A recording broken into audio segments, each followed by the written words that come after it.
Hello, this is Pretty Guardian, and we are rocking it out with another episode of our mobile game series.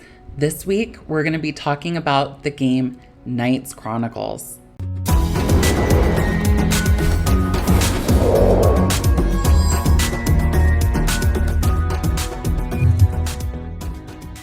I first played this game a couple years ago, maybe even 3 years ago.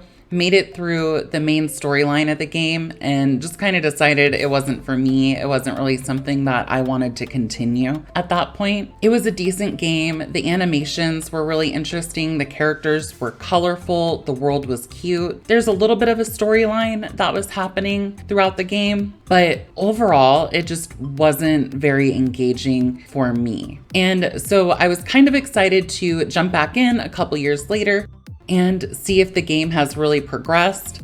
I'm gonna tell you straight up, it hasn't. So as part of this series, what I've been doing is taking at least a week, sometimes more if I'm enjoying the game, but at least a week to play these. I'm logging in every day, collecting the rewards, usually putting in a couple hours a day in the game. And I'm doing that because I want to be able to give feedback on the game that is at least a certain level. And I'm gonna say that this one was actually really hard for me to do that with. This game felt like it was actually resisting me playing it. And so what I mean by that is I log in and I go to do like some of the levels and it immediately diverts me to the cash shop. So I have to click through buttons just to be able to play the game. And that happens multiple times throughout. So I'm getting these advertisements for the cash shop and I finally make it through the cash shop. I'm able to actually play a little bit of the game, not a lot of the game, a little bit. And then I'm immediately stopped from progressing levels because it has an inventory system where you can max out the number of runes or monsters or whatever that you have in your inventory. And so of course I can go and I can clear that out, but once again, it's pulling me out of actual gameplay. I'm now doing a lot of inventory management. And with that inventory management, you can pay in gems to expand your inventory.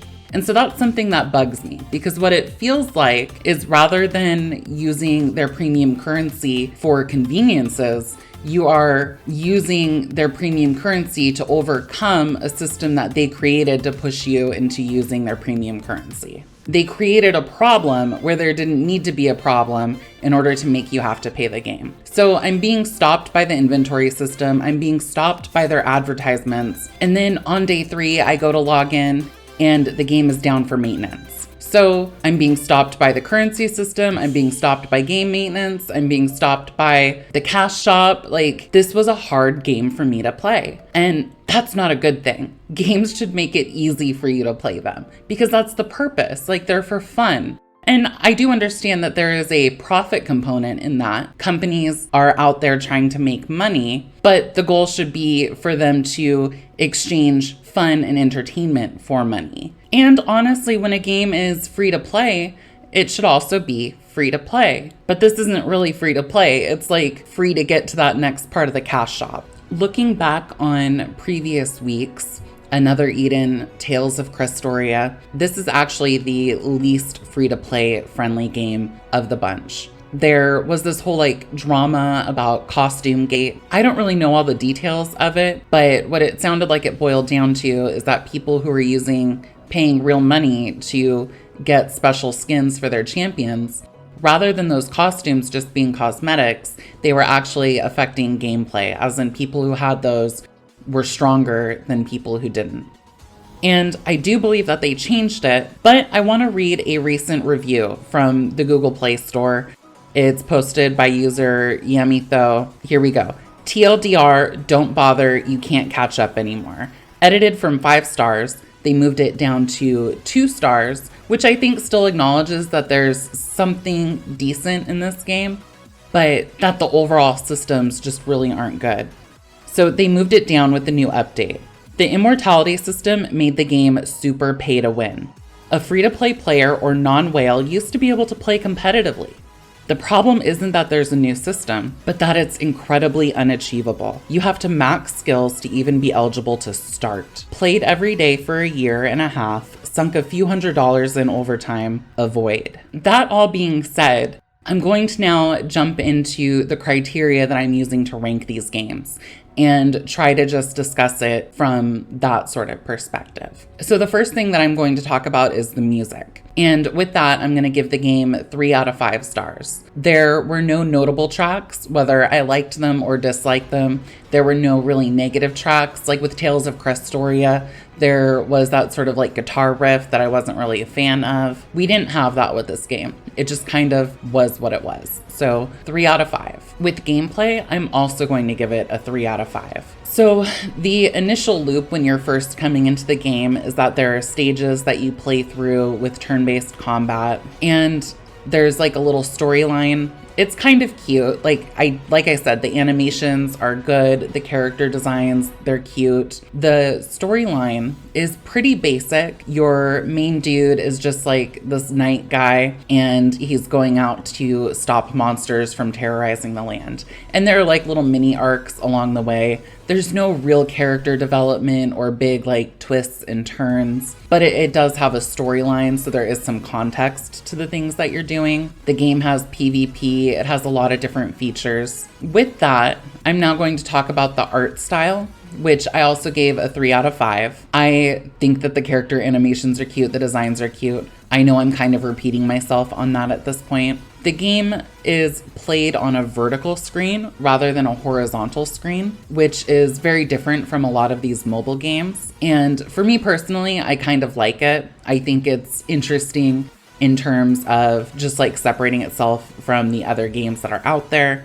And then also that's kind of the standard way that people hold their phones. So I think that if you're playing this in a typical mobile experience, that it actually works pretty well. I am, in terms of art style, a little bit off-put by the number of buttons that are on the main screen. I counted it out compared to another Eden, which has a very minimal screen, like you're put right into the game. Then there's Tales of Crestoria. It has about 13 buttons when I did my count. And then this game, Knights Chronicle, has over 20 buttons in it. And so you're probably like, okay, what is this bitch talking about buttons for? But to me, it's distracting. It's creating all these little complex ways to funnel you into their cash shop and really pulls me out of the game. It's just way too busy. It's too distracting. There's too much going on. And I do think it's designed to confuse people and trick them into spending money. I discussed the story a little bit more back when I was talking about like the gameplay of the game. I don't really think that I have anything to add to that. It was a very average story, 3 out of 5. And then the cash shop. So the cash shop, I'm also giving a 3 out of 5. And looking back on Tales of Crestoria, another Eden, one of the things that I said that I wish these games would have is more like cosmetic options. And that's something that Knights Chronicle does have. There are costumes that you can buy for your characters. Pricing is pretty similar to the other games that we played. Nothing really special there. The costumes are pretty easy to obtain, but I also kind of give it the side eye because of that whole costume gate thing and all the pay to win aspects that are present in the game. It's kind of hard to like look at it and be really excited about it. So I'm giving it a 3 out of 5. And what that brings us to is our final grade for the game. I'm giving it a 60%. That is a D-. That's the lowest score of any of the games that I've played so far, whether it be another Eden, Tales of Crestoria, and now this one, Knights Chronicle, at 60%. I also think that that's like a really accurate rating for how I mentally perceive this game. If you think about a 60% in most school systems in the US, that's like the lowest passable grade. And to me, this is kind of the lowest passable game. They definitely put out a minimum viable product, and it shows in a lot of the features, gameplay, music, just kind of everything of this game screams average. So overall, 60% just seems very fitting. I want to say thank you so much for following along this series so far. If you are enjoying it, please hit that like button, subscribe to me. If you want to follow me on other social media channels, I have Instagram. I'm thinking about getting Twitter. I don't know if I'm here for it yet, but I do have a Discord server that I'm a co-leader in, YGA. It's the YouTube Gamers Alliance. If you are a gamer, if you're a content creator, if you just want to like jump in and say, yo, what's up? We are happy to have you. So check those out in the description box below. And just as a heads up for next week, we're going to be exploring the classic game, Summoner Wars. So thanks again for watching, and until next time, this is Pretty Guardian logging out.